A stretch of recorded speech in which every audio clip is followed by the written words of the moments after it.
Oh, right. That's Butch Walker doing his best Funk 49. How you doing, Butch? Yeah, I'm good. I tried to play it more correct this time since I got yelled at by the community for not ever for getting one note wrong in there. So please forgive me, guitar community, for Yeah, getting one right? note wrong. We'll give you a But second no, chance. anyway. We gave Yeah, you I a got a second call chance, from man. Joe Walsh called me and said that he was disgraced by it. So Well, thank you for doing it a second time, and thank you for doing a rig rundown with us. If people aren't familiar with what we're talking about, you did our very first hook video, which you gave us a great story about, Joe Walsh and Funk 49 and the James Gang kind of sinking its teeth into you and making you a guitar player that you are today. yeah, awesome, man. Yeah, he's one of many people that inspired me to learn how to play. So.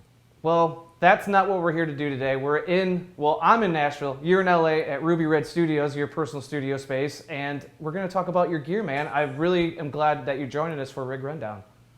Oh, thanks for having me, man. I watch these all the damn time, and I'm like, I want to do one. But as it's known, Butch is obviously a great singer-songwriter, guitar player, musician, started as a drummer, but also, man, I can't wait to pick your ear about producing because you've done Green Day, Keith Urban, Taylor Swift, Weezer, Fall Out Boy. And one of my favorite movies of the last few years is Peanut Butter Falcon. That was a great soundtrack and an awesome movie. It's an incredible movie. My friend Tyler used to crash over at my studio a lot whenever he was living in Venice. The guy who wrote and directed the movie. Oh, all right.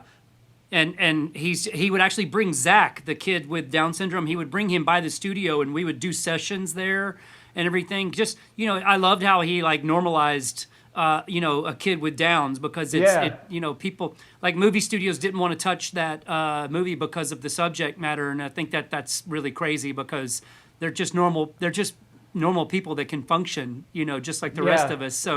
So it was really cool that he took a chance on this kid Zach and made that movie. Dude, he stole the show. He stole the show for sure.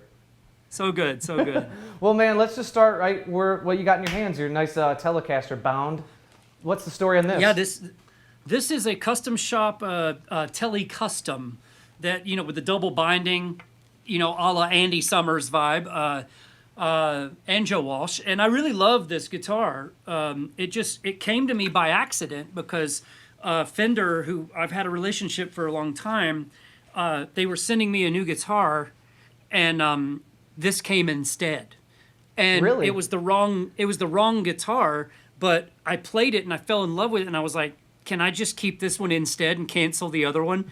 And they said, nope, no problem. And this has become probably my favorite Tele of all time. It is obviously not an old one, so it's not. I'm not a purist. I don't care about whether or not it's a 50s or 60s or a vintage guitar. I mean, quite honestly, I can tell you more later about that. But it's like after you lose 50 vintage guitars in a fire, you stop worrying about being precious about shit, and you worry more about what's actually functional to you and what do you like, because I probably had like 50 vintage guitars when I lost everything in a fire 13 years ago, and I didn't play half of them because half of them played like shit and didn't sound great.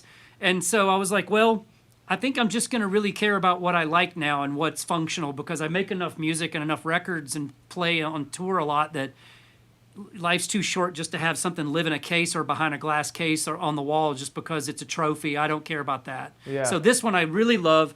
And matter of fact, to add to even more sacrilege, I replaced the pickups with Fishman pickups. These are the Greg Koch Gristle-tone. Yeah, those Fluence pickups.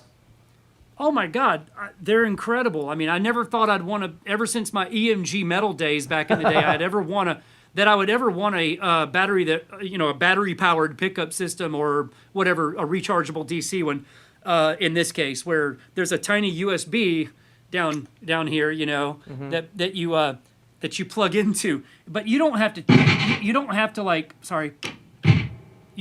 charge it, but it lasts like 3,000 hours. And I mean, dude, I don't play 3,000 hours worth of guitar in a year. So, sadly, because I'm busy producing guitar most of the time. But it's actually amazing because they put this little switch here that when you play it, hear that boost?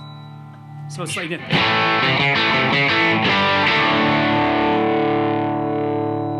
That's a solo you pop button. it out. Yeah.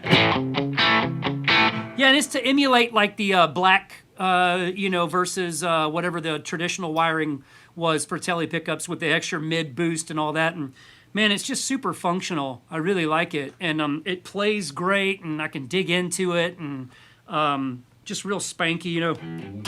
It's just got a.